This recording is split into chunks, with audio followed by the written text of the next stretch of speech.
Your hand is under the ox, and the ox is falling. You feel the shoulder go, the great slow lean of it, and the plow beam swings, and there is no time to pull free. Wet earth, the smell of the beast. Something in your wrist makes a sound you hear through the bone rather than the air. The furrow fills with rain while you lie there, and the oxen stand steaming and nobody comes, because everyone else is working their own strips and the light is going. Go back. You are 12, and your father puts the plow handles in your fists. The wood is polished dark by other hands, his and his father's. He says nothing useful. He shows you the depth by walking beside you and kicking the coulter when it rides too shallow. The land is heavy clay, and it takes 8 oxen to open it, and your family owns one, so the ox goes into the team with 7 others, and the team is shared, and the plowing order is decided by men older than you.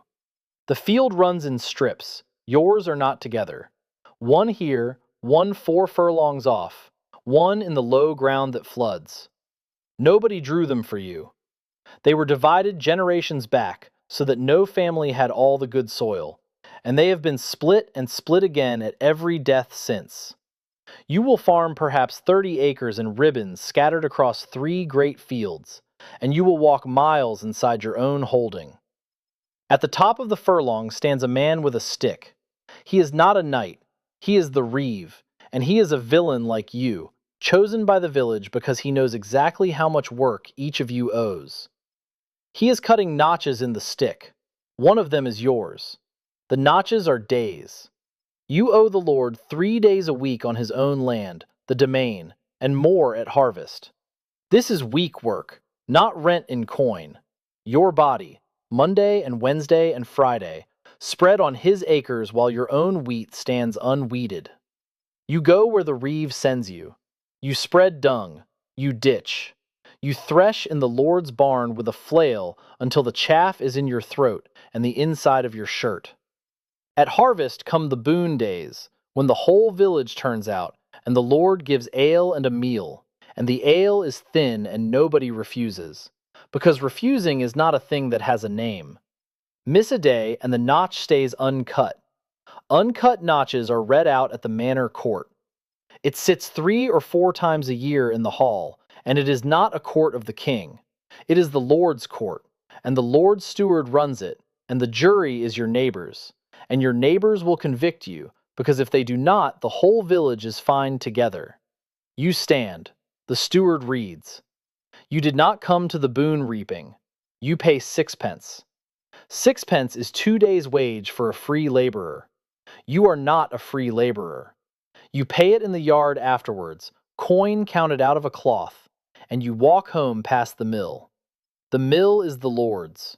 You may not grind your own grain.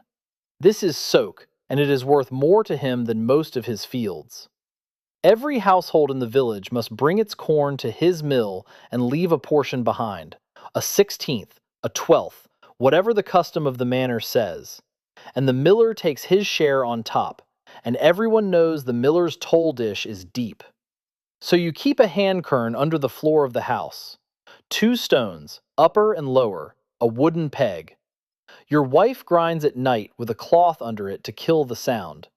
The flour is coarse and gray and full of grit off the stone, and it wears your teeth down to brown stubs by 40, but it is yours. They find it in autumn. The bailiff comes with 2 men, and they lift the boards and carry the stones out into the yard and break them. And then they take the pieces away to pave the floor outside the manor hall, so that you will walk on them every time you come to court. You are fined. You are fined again the following spring when they find the second one. You marry at 22, not for love, or not first. You marry because a holding needs 2 adults, and a woman alone cannot get the plowing done, and a man alone cannot get the brewing, the dairy, the poultry, the weeding, the children. Her family holds 15 acres. Yours holds 30.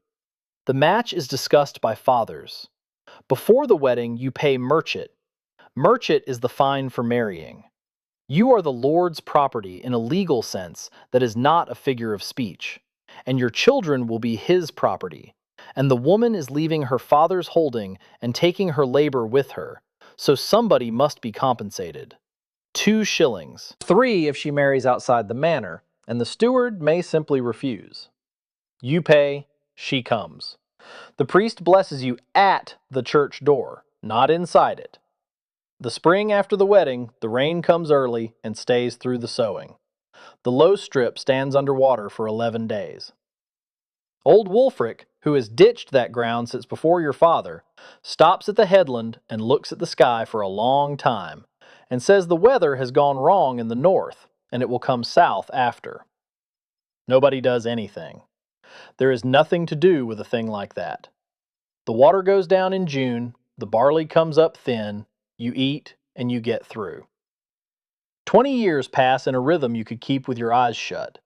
Plowing at Michaelmas, sowing winter wheat and rye, Lent crops in spring, barley, oats, peas, beans, weeding on your knees with a forked stick, haymaking, reaping with a sickle, bent double, hand over hand, a fistful at a time, for 6 weeks. Threshing all winter in the dark of the barn. 6 children.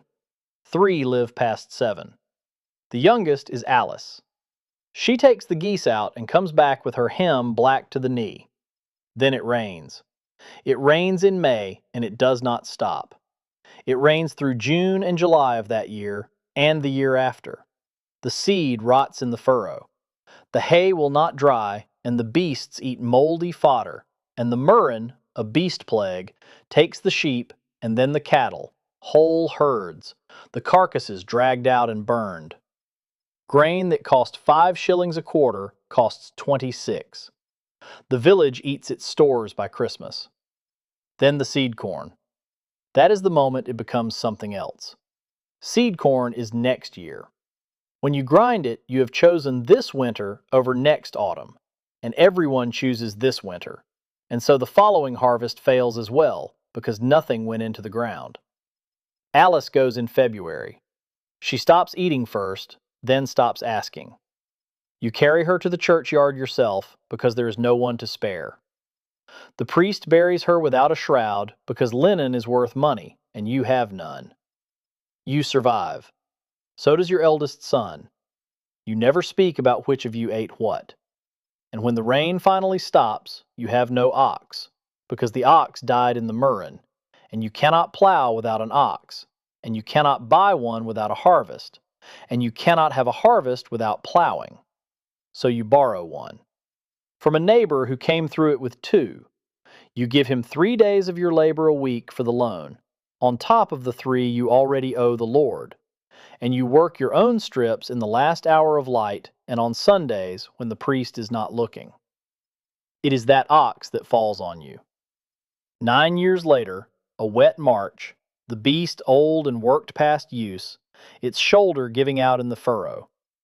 You lie in the water with your wrist wrong.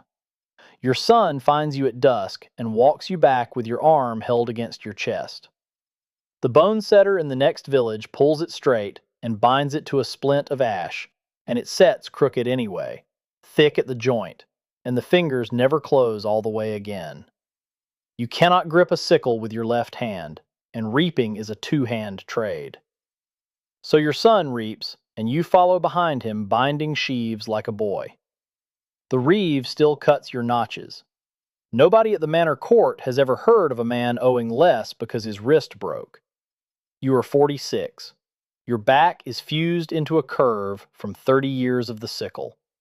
You have lost most of your teeth. You cough all winter from the smoke of an open hearth in a room with no chimney, and by the last winter you cough through the summer too.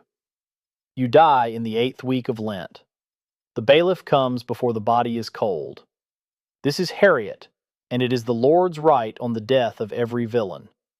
He takes the best beast in the yard, and the best beast in the yard is the borrowed ox's calf, 4 years old, the only good thing the holding has made since the rain. Your son says whose it is. The bailiff writes nothing down and takes it anyway. The priest follows and takes the second best under the name of mortuary, for the tithes you forgot to pay in life. Then your son kneels in the manor court and asks for the holding. He pays an entry fine to receive what you had. He swears the same oath. He takes the same 30 acres in the same scattered strips, one in the low ground that floods, and he owes 3 days a week, and he will pay Merchant when he marries, and Harriet when he dies, and his son will kneel in the same, haul, and pay again. The reeve cuts a fresh stick. The land does not change hands, only the hands.